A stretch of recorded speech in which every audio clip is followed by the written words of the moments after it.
I never thought I'd be that guy, the one who gets his whole world turned upside down because of some stupid mistake or some gut feeling you ignore for too long. Jennifer and I had been married for about 7 years, and honestly, things weren't perfect, but they weren't terrible either. We had our usual ups and downs, typical arguments about money, chores, and the fact that she spent way too much time on her phone. I always figured that was just her way of dealing with stress, or whatever. I trusted her, or at least I thought I did. But slowly, little things started bothering me, texts that I'd catch her hiding, her phone suddenly password protected, her brushing off my questions about her whereabouts like I was some paranoid psycho. We decided to go to this couple's retreat a few months ago after a rough patch.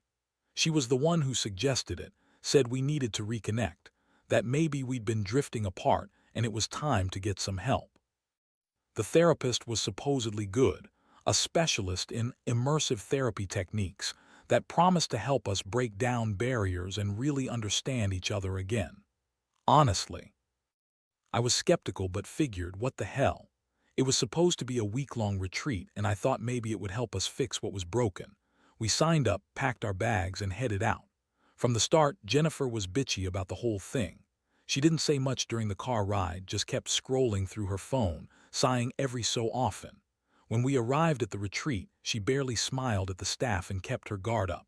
I thought maybe she was just nervous or annoyed about the whole process. Over the first couple of days, I noticed her acting a little distant, kind of cold, actually, and she wasn't participating in the exercises like she claimed she wanted to. Instead, she'd disappear for long stretches, sometimes leaving the room without telling me where she was going. I tried to ask her, but she just snapped at me, told me I was overthinking or being insecure. That's when I started feeling uneasy. One afternoon, we had a session where they asked us to share our deepest fears and secrets with each other. I was pouring my heart out about how I felt neglected, how I missed the intimacy we used to have.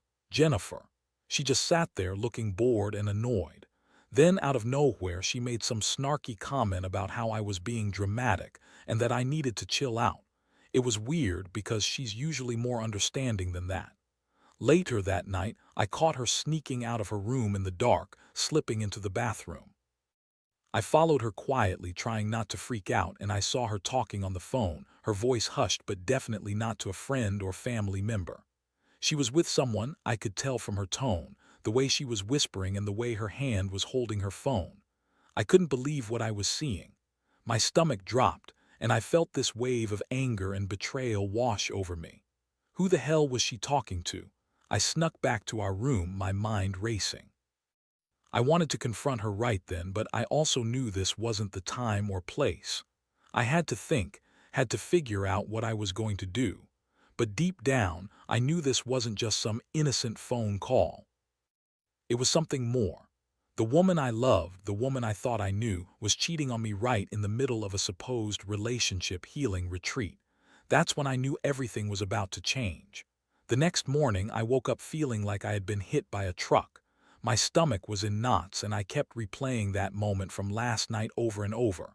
I was furious, hurt, and confused all at once.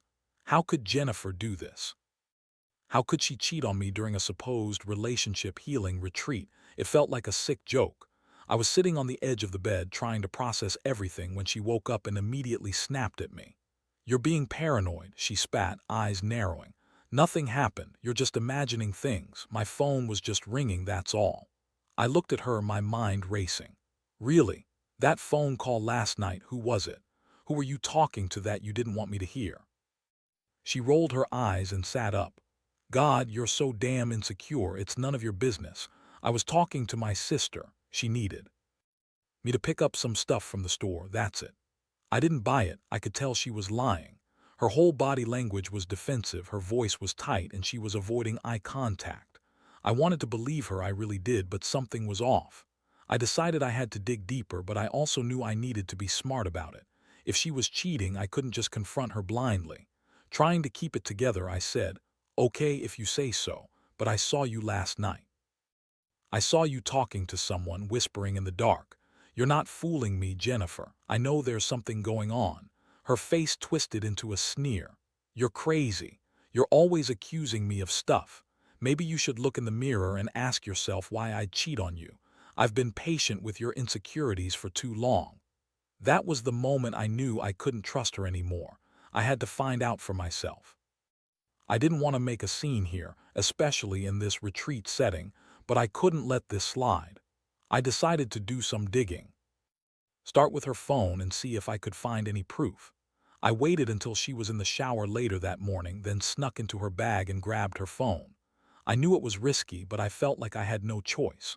I needed answers. Scrolling through her messages, I quickly saw what I feared: a series of exchanges with this guy, Mark. It wasn't just friendly banter. There were flirty texts, mentions of meeting up, plans for the weekend, and a lot of "I miss you and can't wait to see you again." My blood boiled. This wasn't just some innocent conversation. It was an affair.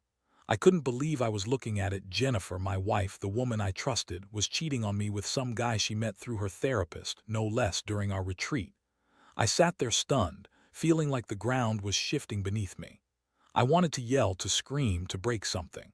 But instead, I quietly put her phone back, locked the door, and waited for her to come out of the shower.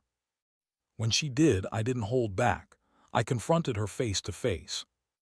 My voice cold but shaking with rage. I told her exactly what I found. I told her I knew she was sleeping around, that I had seen the messages, and that this was the end of our marriage if she didn't come clean. Her face went white for a second, then she blinked rapidly and started lying again. "That's not what you think. It's just a misunderstanding. Mark's a client. We're just working together, that's all. You're blowing this out of proportion." I could see right through her bullshit. Her eyes darted everywhere and her voice was overly defensive. I knew she wasn't telling the truth, but I also knew I had to be careful. I didn't want to blow everything up without a plan. Still, I felt like I'd been hit by a freight train. My world was collapsing, and I was filled with a mixture of heartbreak and fury that I'd never experienced before. The woman I loved was having an affair right under my nose, right in the middle of our retreat, which was supposed to save us.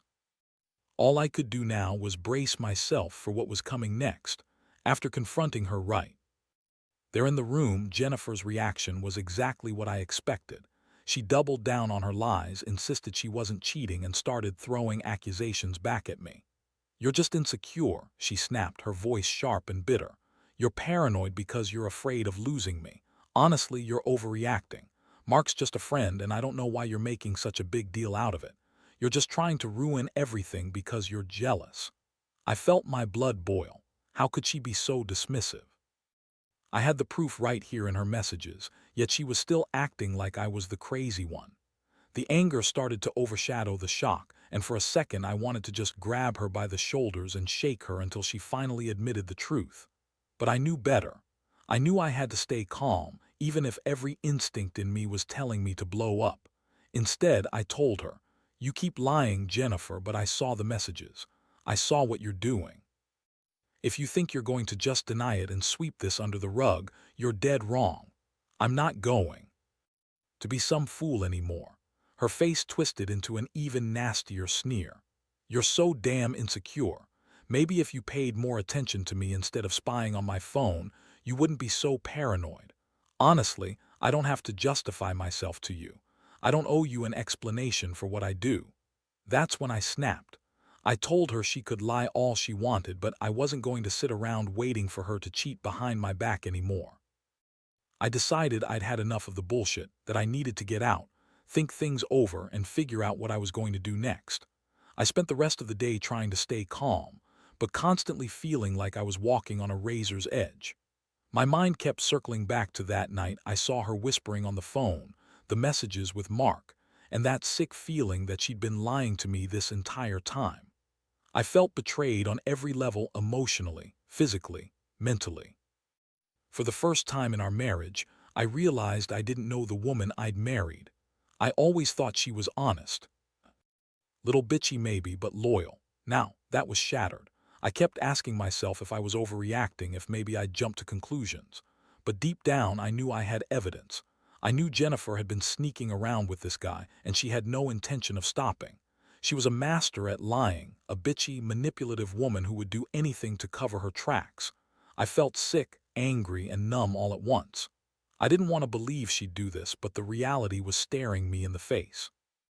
In the quiet moments, I started to think about what I needed to do. Part of me wanted to just pack up and walk away, cut my losses, and pretend I'd never seen anything. But another part, the stubborn part, told me I had to confront her again, get more answers, and decide if this was salvageable or if I was better off just ending it all. I kept telling myself to stay rational, but honestly, my head was spinning. I couldn't eat, I couldn't sleep, and every time I looked at her, I saw the woman I thought I knew. Now nothing but a stranger, a liar, a cheat. That's when I realized this was just the beginning of a long, painful road. That evening, I decided I couldn't just sit around waiting for her to make her next move. I needed to get some space, clarity, and maybe even a plan. I told Jennifer I was going for a walk, pretending to need some fresh air. As I stepped outside, I kept my phone in my pocket, thinking about what I could do next. I knew I couldn't just confront her again without evidence. I needed a better way to handle this. I found a quiet corner near the retreat's grounds, and that's when I pulled out her phone again, just to dig a little deeper.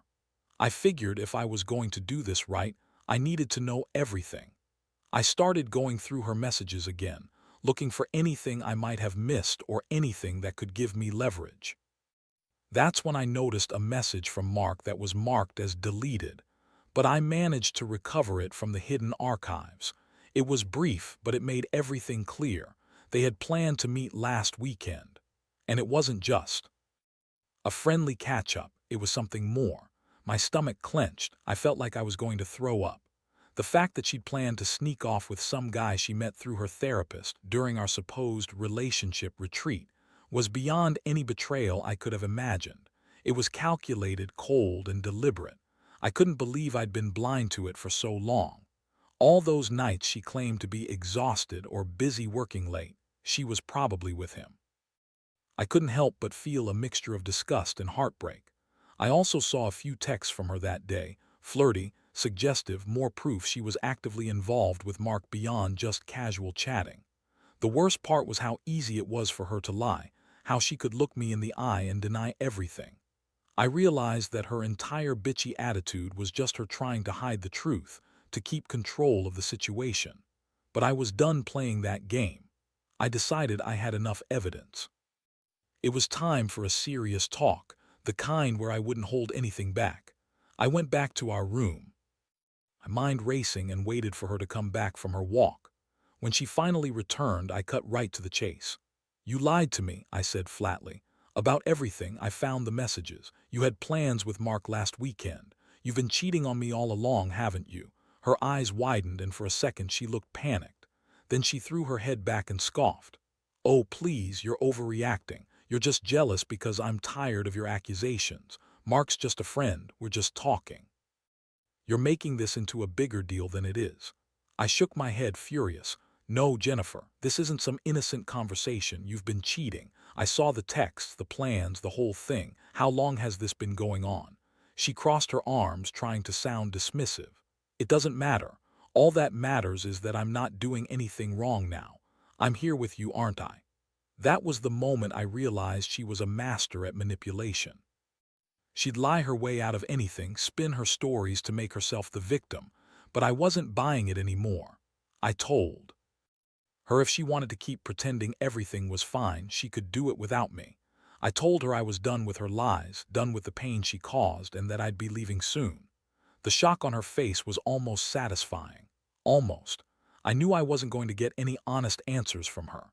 Yet I felt lighter, like a weight had been lifted, even if the pain still lingered. I couldn't stay with someone who would betray me so easily, who would play games and lie right to my face.